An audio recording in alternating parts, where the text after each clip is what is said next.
অষ্টম শ্রেণীর রায়মার্টিন প্রশ্নবিচিত্রা 2025 এর ভৌত বিজ্ঞান বা আমাদের লাইফ সায়েন্স এবং ফিজিক্যাল সায়েন্স যেটা আছে, যেটা আমাদের অষ্টম শ্রেণীতে পরিবেশ ও বিজ্ঞান নামে পরিচিত, তার থেকে আমি কতগুলি নির্ভুল প্রশ্নের একটা সেট আমি তার উত্তর করব।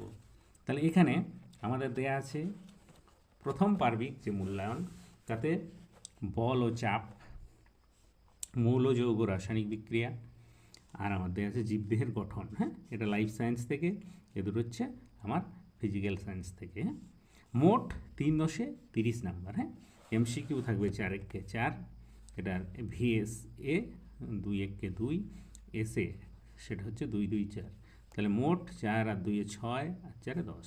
তাহলে এইভাবে এই তিনটে আমার যে চ্যাপ্টার আছে তার থেকে মোট 30 নাম্বারের প্রশ্ন আমাদের রায়মার্টিন যে প্রশ্নবিচিত্রা সেখানে থাকবে।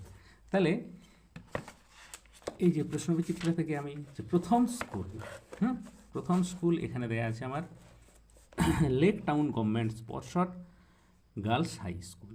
তার যে প্রশ্নোত্তরগুলো সেগুলো আজ আমি তার একটা খাতা এখানে আমি চেক করব। হ্যাঁ, তোমরা ক্লাসটা ফলো করো এবং সেগুলি উত্তর দেখার চেষ্টা করো। তাহলে এখানে একের দাগের প্রথম কোশ্চেন আমার দেয়া আছে, একটি 2 কেজি ভরের বস্তুকে পৃথিবী যে বল দিয়ে টানে তা হলো 9.8 N, 24.9 N, 19.6 N, 29.4 N। তাহলে আমার এখানে কি হবে 9.8 × 2। হ্যাঁ, আমাদের এসআই পদ্ধতিতে অভিকর্ষীয় ত্বরণের মান হচ্ছে 9.8। তাহলে এখানে উত্তর হবে 2 × 9.8 = 19.6 নিউটন, মানে সি এর অপশানটা। তারপর চলে যাব আমি 2-এর দাগে। এখানে দেয়া আছে কি, যে সময় বাড়ার সঙ্গে সঙ্গে পতনশীল বস্তুর বেগ কী হবে, বাড়তে থাকে। আচ্ছা, ঘনত্বের এসআই একক এটা হবে গ্রাম প্রতি ঘন সেমি, না এসআই একক এটা হবে গ্রাম প্রতি ঘন মিটার, এটা ভুল আছে। হ্যাঁ, এটা আমার সিজিএস একক ছিল, এটা হবে গ্রাম, তো হবেই না এখানে। হ্যাঁ, এসআই একক সেহেতু হবে এখানে কিলোগ্রাম প্রতি ঘন মিটার। হ্যাঁ, যেটাকে বলা হয় কেজি কিলোগ্রাম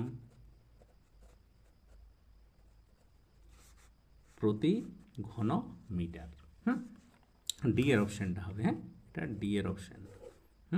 কিলোগ্রাম প্রতি ঘন মিটার। ফেরাস যৌগে আয়রনের যোজ্যতা এটা হবে 2। এটা ঠিক আছে, 1 2 3 4, তাহলে 2 হবে। আচ্ছা, কোন পদার্থটি খোলা হওয়ায় ঊর্ধ্বপাত্র, চিনি, মোম, সোডিয়াম ক্লোরাইড, আর আমাদের আছে নিশাদল। নিশাদল, তাহলে এখানে হবে কি উত্তর বা নিশাদল। আচ্ছা, চাপ যদি পি হয়, হ্যাঁ এখানে দেওয়া আছে চাপ পি, ঘাত এফ, ক্ষেত্রফল এ হলে, হ্যাঁ সম্পর্কটি পি = F/A। এটা হবে আমার সত্য। এসআইতে তড়িৎ আধানের একক হচ্ছে কুলম্ব। এটা হবে কুলম্ব। তাপের সুপরিবাহী ও তড়িতের কুপরিবাহী একটি ধাতুর নাম, এটা হবে আমার অভ্র। H13He24 পরমাণু দুটির মধ্যে সম্পর্ক, এখানে কি হয় 3 থেকে 1 বিয়োগ করলে আমার কি হয় 2 হয়, আবার 4 থেকে 2 বিয়োগ করলেও 2 হয়। তাহলে এদের নিউট্রন সংখ্যা সমান, তার জন্য এরা হবে কি পরস্পরের আইসোটোন। যেহেতু ভর সংখ্যা আলাদা কিন্তু নিউট্রন সংখ্যা সমান, তাই এরা আইসোটোন। আচ্ছা, এটা হলো অভ্র, ঠিক আছে। এটা কুলম্ব ছিল আমার, ওটা P = F/A, এটা সত্য, সব ঠিক আছে। তারপর আমার দেয়া আছে এখানে 2-এর দাগের কোশ্চেন আমার সব হয়ে গেল। এবার এটা দেওয়া আছে যে কোনো 3টি সমান ভরের দুটি বস্তুকণার দূরত্ব বাড়িয়ে দ্বিগুণ করা হলে মহাকর্ষ বল পূর্বের কত গুণ হবে। হ্যাঁ, এটা 2 নম্বর করে 3টি প্রশ্নের উত্তর দিতে হবে। তাহলে আমরা জানি কি F = G(m1m2/d²). তাহলে বস্তুকণার দূরত্ব দ্বিগুণ অর্থাৎ d² = 2 দিয়ে 4 গুণ হবে। তাহলে এক্ষেত্রে আকর্ষণ বলটা কী হবে, এটা 2-এর স্কোয়ার, তাহলে 1/4 বা কিছু একটা জিনিস দিয়ে কি হবে তার চতুর্থাংশ হবে। হ্যাঁ, তাহলে তার 1/4 অংশ হবে 1/4। তারপর আমার কতগুলো যৌগ দেওয়া আছে, তাদের সংকেত লিখতে বলা আছে। এখানে দেওয়া আছে ferric sulphate, Fe2SO4 whole 3, ammonium nitrate NH4 NO3, আচ্ছা অ্যালুমিনিয়াম কার্বনেট Al2CO3 হোল 3, আর একটা আছে ম্যাগনেসিয়াম হাইড্রক্সাইড MgOH হোল 2। এরপর সংকেত আমার হয়ে গেল। এরপর দেওয়া আছে উত্তপ্ত লোহার উপর দিয়ে স্টিম চালনা করা হলো, কি ঘটে? বিক্রিয়ার সমীকরণ দাও। তাহলে উত্তপ্ত লোহার উপর দিয়ে স্টিম যদি চালনা করা হয় তাহলে ফেরোসোফেরিক অক্সাইড, ফেরোসোফেরিক অক্সাইড আর কি হয়? হাইড্রোজেন গ্যাস উৎপন্ন হয়। হ্যাঁ, 3Fe + 4H2 = Fe3O4 + 4H2। সুন্দর, এটা 2 নাম্বার। এর জন্য আমাদের একটু লিখতে হবে উপরে এবং তারপর তার রাসায়নিক সমীকরণ দিতে হবে। বলাই ছিল আমার বিক্রিয়ার সহ সমীকরণ সহ লেখো। তারপর আছে ছোট লোহার বল জলে ডুবে যায় কিন্তু বড় লোহার কড়াই জলে ভাসে কেন? তাহলে এখানে আমাদের প্লবতা চলে আসবে। হ্যাঁ, তাহলে এখানে লেখা আছে ছোট লোহার বলের তুলনায় লোহার কড়াই এর আয়তন অনেক বেশি, তাই বল জলে যতটা জল অপসারিত করবে কড়াই তার চেয়ে অনেক বেশি জল অপসারিত করবে। ফলে কী হবে? বলের তুলনায়, হ্যাঁ বল বলতে ওই বল, হ্যাঁ খেলার বল, তার তুলনায় কড়াইয়ের উপর জল অনেক বেশি ঊর্ধ্বমুখী বল অর্থাৎ প্লবতা প্রয়োগ করবে, তাই কড়াই জলে ভেসে থাকবে এবং বলের ক্ষেত্রে ঊর্ধ্বমুখী বলের থেকে ওর ওজন বেশি হবে। বলের ক্ষেত্রে মানে খেলার বল, হ্যাঁ ওজন বেশি হবে, তাই বলটি ডুবে যাবে। হ্যাঁ, বলটি বলতে এখানে খেলার বলটি ডুবে যাবে। ব্যাস, এই হয়ে গেল আমার ফিজিক্যাল সায়েন্স শেষ। হ্যাঁ, এখানে মোট নাম্বার হচ্ছে 5, 4, 9 আর 6, 15, আর এখানে ছিল 2, 16, 17। ব্যাস, এখানে যে সমীকরণগুলো ছিল, এই যৌগগুলো ছিল তাদের সংকেতে 1/2 × 4, মানে এখানে 2 নম্বর। তাহলে এখানে 6 আর 4, 10 আর 5, 15 নাম্বার। হ্যাঁ, 2টা এটার মধ্যে থেকেই, তাহলে 15 নাম্বারের আমার ফিজিক্যাল সায়েন্স হয়ে গেল। এরপর লাইফ সায়েন্স। লাইফ সায়েন্সে আছে আমার সেরকম 2, 2, 4, 2, 6, 2, 8, 4, 12 আর 3, 15 নাম্বার টোটাল। তাহলে ফিজিক্যাল সায়েন্স 15, লাইফ সায়েন্স 15। তাহলে এরপর লাইফ সায়েন্সে আমি চলে যাই। হ্যাঁ, এখানে দেওয়া আছে যে শ্বাসনালীর মধ্য দিয়ে বায়ু পরিবহনে সাহায্য করে স্নায়ুকোষ, পেশিকোষ, কোন কোষ না চর্বি কোষ। তাহলে এখানে হবে আমার কি? পেশিকোষ। হ্যাঁ, পেশিকোষ আমার শ্বাসনালীর মধ্যে দিয়ে বায়ু পরিবহনে সাহায্য করে। প্রোটিন সংশ্লেষে অংশ নেয় লাইসোজোম, মাইটোকন্ড্রিয়া, গোলকি বস্তু, রাইবোজোম। তাহলে এখানে প্রোটিন সংশ্লেষ হবে আমার রাইবোজোম, সঠিক উত্তর। ব্যাকটেরিয়ার কোষে উপস্থিত মেসোজোম নামক কোষীয় অঙ্গাণু শোষণে অংশগ্রহণ করে, এটা আমার সত্য। সেন্ট্রোজোম একটি একক পর্দাযুক্ত কোষাঙ্গাণু, এটা হবে মিথ্যা। তাহলে পেশিকোষ হয়ে গেল আমার, রাইবোজোম সত্য, তারপরেরটা হয়ে গেল মিথ্যা। মানে সেন্ট্রোজোম একক পর্দাযুক্ত কোষাঙ্গাণু, এটা মিথ্যা।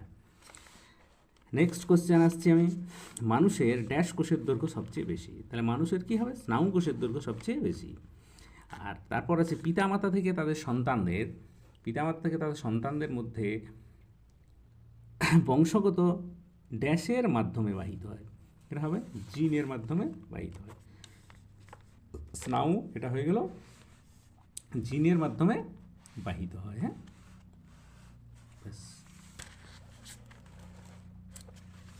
এরপর আমার পরের কোশ্চেন আছে যে কোনো 2টি। হ্যাঁ, 4 দাগের কোষপর্দা কোন উপাদান দিয়ে তৈরি হয়?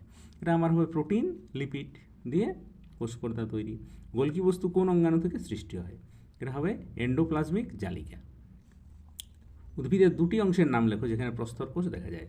এটা হবে ফলত্বক আর বীজত্বক। হ্যাঁ, প্রোটিন, লিপিড, এন্ডোপ্লাজমিক জালিকা, বীজত্বক, ফলত্বক, সঠিক উত্তর। তারপর চলে যাব আমি 5 দাগে। যৌগিক আলোক অনুবীক্ষণ যন্ত্রে দ্রষ্টব্য বস্তুকে অনেক গুণ বড় করে দেখানোর জন্য কী কী ধরনের লেন্স ব্যবহার করা হয়? তাহলে এটা হবে আমার অকিউলার লেন্স, আর একটা হচ্ছে অবজেক্টিভ লেন্স ব্যবহার করা হয়। অকিউলার আর অবজেক্টিভ, অকিউলার লেন্স আর অবজেক্টিভ লেন্স, এ দুটো ব্যবহার করা হয় যৌগিক অনুবীক্ষণ যন্ত্রে। ভাজক কলার দুটি কাজ। ভাজক কলার দুটি কাজ হলো কি, আমার কোষের যে কোষগুলো সবসময় বিভাজিত হয়ে পুরো উদ্ভিদের বৃদ্ধি ঘটায়, আর ভাজক কলা থেকে কি হয়, স্থায়ী কলার উৎপত্তি ঘটে। তারপর বলা হয়েছিল লাইসোজোমকে আত্মঘাতী থলি বলা হয় কেন? হ্যাঁ, কোন অঙ্গাণুকে আত্মঘাতী থলি? লাইসোজোমকে আত্মঘাতী থলি বলা হয়, সুইসাইড ব্যাগ। না, লাইসোজোম যে কোষে থাকে সেই কোষকে ধ্বংস করতে পারে বলে একে আত্মঘাতী থলি বলা হয়। নেক্সট আমার আছে 6 নাম্বার, কোষের শক্তি নির্গমন প্রক্রিয়ায় কোন অঙ্গাণু সাহায্য করে? তার নাম লিখতে বলেছে এবং এই কোষ এর একটা চিত্র অঙ্কন করে যে কোনো একটি অংশ চিহ্নিত করো। এটা 1+2। হ্যাঁ, তাহলে কোষের শক্তি উৎপাদন, আমাদের পাওয়ার হাউস অফ সেল, সেটা হচ্ছে মাইটোকন্ড্রিয়া। সেটা সাহায্য করে মাইটোকন্ড্রিয়া, এবং এটা মাইটোকন্ড্রিয়ার একটা সুন্দর চিত্র আঁকতে হবে এবং যে কোনো একটা অংশকে চিহ্নিত করতে হবে। তাহলে এখানে ক্রিস্টি, এটা হচ্ছে আমার ডিএনএ। আচ্ছা, অন্তঃপর্দা, এটা বহিঃপর্দা। ব্যাস, এটা হচ্ছে ধাত্র। হ্যাঁ, ব্যাস এইটুকু অংশ দেখিয়ে দিলে হবে। নিচে কি লিখতে হবে আমাদের? মাইটোকন্ড্রিয়ার ছবি। হ্যাঁ, এখানে লিখতে হবে একটু মাইটোকন্ড্রিয়া।